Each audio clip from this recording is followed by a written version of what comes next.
오늘의 이야기, 고사섬과 고사돌. 옛날 옛적 올망졸망한 초가집 사이에 대골 같은 집이 한 채 있었어. 그 집에는 부자 영감이 살고 있었는데 해마다 점점 더 부자가 되어갔지. 가난한 사람들이 땅을 빌려 농사를 짓고 많은 곡식을 바쳤거든. 그러니 부잣집 마당에는 늘 곡식이 쌓일 수밖에. 부잣집과 담장을 나란히 맞댄 가난한 집은 유난히 초라해 보였단다. 마당에 곡식은커녕 건불더미도 없었거든. 하루는 가난한 집 막내 아들이 부잣집을 바라보며 생각했어. 우리 집은 왜 이리도 가난하지? 갸웃갸웃 생각하고 또 생각했지. 그러다가 끄덕끄덕 고개를 끄덕이며 중얼거렸어. 뭐든지 쌓으면 부자가 될 수 있을까? 우리도 이제부터 부자가 되어요, 아버지. 저녁을 먹던 막내 아들이 불쑥 말했어. 부자가 되기 싫은 사람도 있겠냐만 우리가 무슨 수로. 아버지가 고개를 잘래잘래 저었어. 마당에 뭐든지 쌓아보면 어떨까요? 우리 처지에 무엇을 쌓는단 말이냐? 어머니가 한숨을 내쉬며 대답했지. 쌓아보지도 않고 어찌 쌓을 게 없다고 하세요? 식구들은 그러는 막내를 안타깝게 여겼단다. 아이고, 오죽하면 어린 것이 저런 생각을 다 할까? 식구들은 모두 시무룩해졌단다. 곡식을 쌓으면 좋겠지만 쌓을 곡식이 있어야 말이지. 10식구가 그날그날 먹고 살기도 힘들었거든. 그때 아버지가 아들을 흘기 쳐다보고는 혼잣말로 중얼거렸어. 우리 처지에 쌓을 거라고는 눈 씻고 봐도 없을 거야. 흔한 돌멩이라면 모를까? 그런데 이 말을 들은 막내 아들이 장단을 맞추듯 대답하는 게 아니겠어? 그래요, 돌멩이라도 쌓아요. 돌멩이를? 일할 힘도 없는데 돌멩이까지 주워 모으자고? 집으로 들어오는 길에 주워오면 되지요. 식구마다 한 개씩만 들고 와도 바로 10개가 되잖아요. 그렇기는 하지만 다음 날부터 식구들은 집으로 들어올 때마다 돌멩이를 한 개씩 주워왔어.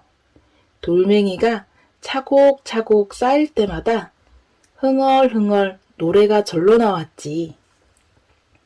논두렁 밭두렁에 굴러다니는 돌멩이, 화난다고 차버리면 발만 아픈 돌멩이, 심술나서 던지면 장독 깨는 돌멩이, 쌓고 쌓고 또 쌓아보자. 힘 있으면 큰 돌멩이, 지쳤을 때는 작은 돌멩이, 어른들은 큰 돌멩이, 아이들은 작은 돌멩이, 둥근 돌멩이, 길쭉한 돌멩이, 넙죽한 돌멩이, 뭉툭한 돌멩이, 돌멩이가 자꾸 쌓여갔단다. 누구든지 깜빡 잊고 그냥 집에 들어오면 막내가 꾸정꾸정 따졌어. 어느새 온 동네 돌멩이가 가난한 집 마당으로 다 모였지. 돌멩이라도 수북히 쌓이니 마음이 든든하구나. 비록 돌멩이였지만 생전 처음 자기 집에 무엇인가 잔뜩 쌓인 것을 보니 식구들도 재미가 솔솔 붙었단다. 그런데 가난한 집에서 일어나는 이 광경을 가만히 지켜보는 사람이 있었어. 허허, 돌멩이를 모으다니 별일이군, 별일일세. 바로 옆집에 사는 부자 영감이었지.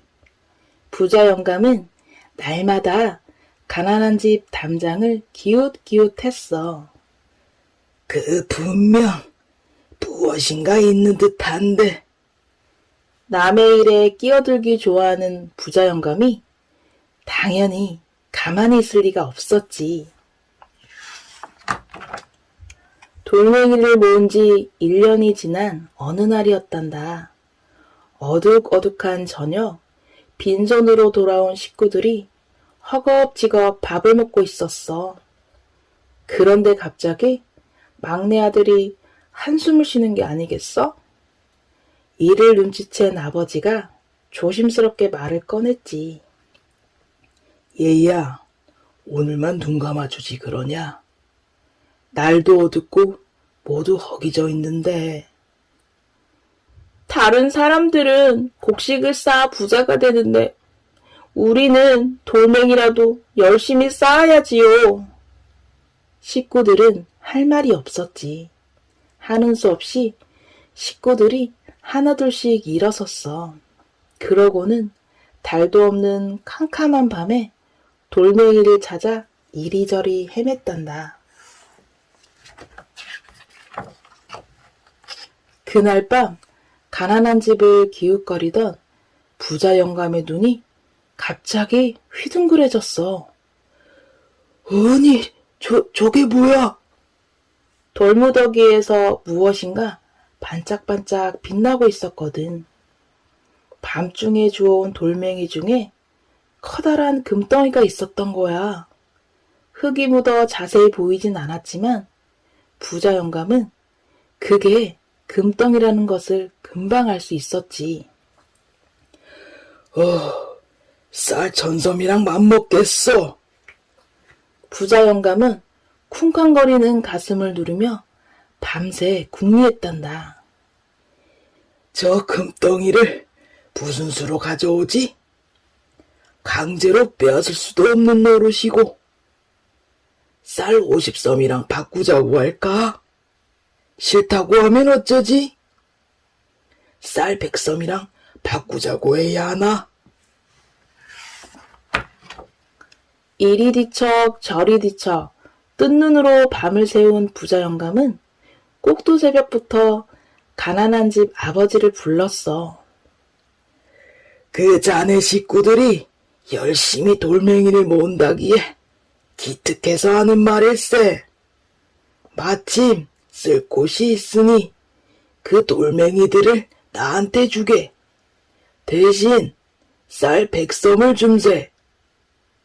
가난한 집 아버지는 깜짝 놀라 자기 귀를 의심했지. 돌멩이를 쌀 100섬이랑 바꾸자는데 놀라지 않을 사람이 있겠어? 그런데 다시 생각해보니 무슨 꿍꿍이가 있는 듯도 싶었지. 그래서 아들 핑계를 대며 말했어. 저 영감날이 아들의 말을 듣고 시작한 일이라 아들한테 물어봐야 할 것 같습니다. 허둥지둥 집으로 달려온 아버지는 가슴 한번 누르고 침을 꼭깍 삼킨 후 방금 전에 있었던 일을 모조리 이야기했어. 참말이에요? 이게 꿈이래 생시래? 우리를 놀리려고 하는 말인지도 몰라요. 당연히 믿을 수 없다는 식구도 있었지. 그때 골똘히 생각하던 막내 아들이 말했어. 말을 바꿀 수도 있으니 우리가 먼저 쌀을 실어 오겠다고 해야겠어요. 물론 부자 영감도 그러라고 했지. 가난한 집 식구들은 쌀을 가지러 부잣집으로 우르르 몰려갔어. 남자는 지게를 지고 여자는 딸이를 얹고 갔단다. 부자 영감이 쌀을 내어주며 하인에게 말했어. 맨 위에 있는 한 섬은 고사섬이니 내려놓도록 하여라. 고사 지낼 때 쓰는 좋은 쌀이라며 한 섬을 내려놓게 한 거야. 돌멩이여 바꾸는데 쌀 한 섬 덜 받는 게 문제겠어? 오히려 부자 영감의 마음이 변할까봐 가난한 집 식구들은 서둘러서 쌀을 옮겼지. 부자 됐네, 부자 됐어. 돌멩이 주워 부자 됐네. 식구들은 흥얼흥얼 노래를 부르며 쌀을 옮겼지. 이번에는 부잣집 하인들이 덜커덩 달구지를 끌고 돌멩이를 가지러 가난한 집으로 왔어. 부자 영감은 돌멩이 따위에는 관심 없는 척 자기 집 마당에서 기다리고 있었지. 금덩이가 있다는 것을 눈치채면 큰일이니까. 그런데 하인들이 돌멩이를 막 실으려고 할 때였어. 잠깐만요. 우리도 고사돌로 하나를 내려놓아야지요. 그러고는 막내 아들이 맨 위에 놓인 돌멩이 하나를 내려놓았어. 하인들이야 그까지 돌멩이 하나 내려놓는다는데 신경도 안 썼지. 부자 영감은 빨리 밤이 되기를 기다렸어. 어두워야 반짝반짝 금덩이를 쉽게 찾을 수 있을 테니까. 그런데 밤이 되어 아무리 찾아도 금덩이가 없는 거야. 그 가운데로 들어갔나?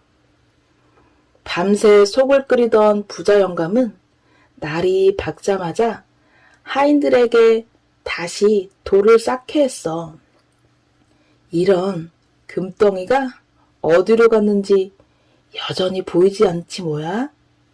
부자 영감은 밤이 되면 구석구석 금덩이를 찾고 아침이 되면 하인들을 시켜 돌멩이를 다시 쌓게 했지. 며칠째 돌멩이를 다시 쌓는 것을 본 막내 아들은 이상하다고 생각했어. 응? 왜 밤이 되면 샅샅이 살피고 낮이 되면 다시 쌓는 걸까? 뭔가 있는 게 틀림없어. 밤이 되자 막내 아들은 몰래 고사돌을 넣어둔 곳간에 갔지. 곳간문을 연 순간 막내 아들은 화들짝 놀라고 말았어. 지저분한 흙 사이로 돌멩이가 반짝반짝 빛나고 있었거든. 흙을 털어보니 틀림없는 금덩이였어. 오! 금덩이였구나. 금덩이. 금덩이를 찾지 못한 부자 영감은 안절부절 못하며 하인을 불렀지. 하나도 빠뜨리지 않고 돌멩이를 모두 다 가져왔더냐? 하인은 돌멩이가 뭐 그리 소중한지 모르겠다며 퉁명스럽게 대답했어. 그 집 막내 아들이 내려놓은 고사돌만 빼고는 몽땅 가져왔습니다. 아니, 뭐라고? 고사돌을 내려놓았단 말이냐? 부자 영감은 기가 막혔지. 바로 그 고사돌이 금덩이였다는 것을 이제 알았거든. 아이고 얘야, 고사돌을 다른 것으로 바꾸면 안 되겠느냐? 부자 영감은 막내 아들을 찾아가 넌지시 물었단다. 어르신, 고사돌을 다른 것으로 바꾸면 그것을 어찌 고사돌이라고 할 수 있겠습니까? 막내 아들은 아무 일도 아니라는 듯 대답했어. 아이고, 내게 내가 넘어갔구나. 고사선 핑계로 쌀 한 섬 덜어 주었다가 금덩이를 놓쳤군 놓쳤어. 아이고, 아까운 내 쌀 99섬. 부자 영감은 가슴을 치며 후회했지만 별다른 방법이 없었단다. 구사선만 내려놓지 않았어도. 부자 영감은 돌멩이들을 볼 때마다 배가 아파 어쩔 줄 몰랐어. 아이고, 내 금덩이. 아이고, 내 벼 99섬. 부자 영감은 몇 날 며칠을 끙끙거리다가 결국은 포기했는지 이렇게 중얼거렸단다. 그래. 가난한 이웃 도와준 셈 치지 뭐. 저승 가서 복 받을 거야, 암. 부자 영감은 쓰라린 마음을 누르며 돌멩이로 담을 더 튼튼히 쌓았다는구나. 그 후 두 집은 모두 부자가 되어 사이좋게 잘 살았더래. 오늘의 속담. 제게 넘어간다. 남을 속이려다가 도리어 자기가 속게 됨을 이르는 말이에요. 지나치게 꾀를 부리다가 오히려 손해를 보게 될 때 주로 사용해요. 재미있었나요? 만약에 부자로 태어난 사람은 계속 부자로 살고 가난하게 태어난 사람은 늘 가난하게 살아야 한다면 세상은 너무 불공평하겠지요? 그렇다고 또 번갈아가며 부자가 된다면 아마 모든 사람들이 노력하지 않고 자기 순서만 기다리며 살 테니 그것도 문제예요. 이 이야기의 처음 부분을 읽을 때 많이 걱정스러웠을 거예요. 가난한 사람들은 남의 땅을 빌려 힘들게 농사를 짓지만 땅 주인에게 곡식을 바치고 나면 여전히 가난하게 살게 되니 말이에요. 그런데 이야기에 나오는 가난한 집의 막내 아들은 생각이 참 깊었어요. 부자가 될 희망이 없다고 여기는 어른들을 온 가족이 힘을 합쳐서 무언가를 해보자고 설득했으니까요. 여러분도 처음에는 돌멩이를 쌓아 어떻게 부자가 될 수 있을지 궁금했지요? 귀찮고 하찮은 일 같지만 끝까지 해내고 또 온 가족이 한 번 정한 약속을 지켜나가니 좋은 결과가 있었어요. 가난한 가족의 금덩이를 빼앗으려고 했던 부자 영감이 쌀 한 섬을 덜 주려고 고사섬을 내려놓았다가 자기께 넘어간 부분을 생각해보면 가난을 이기려고 노력한 사람들에게 하늘이 도움을 준 것 같아요. 여러분도 어떤 상황이 어렵거나 힘들다고 무조건 포기하지 말고 희망적이고 좋은 쪽으로 바꿔서 생각해 보세요. 하늘은 스스로 돕는 자를 돕는답니다. 오늘의 이야기 끝. 내일 또 만나요.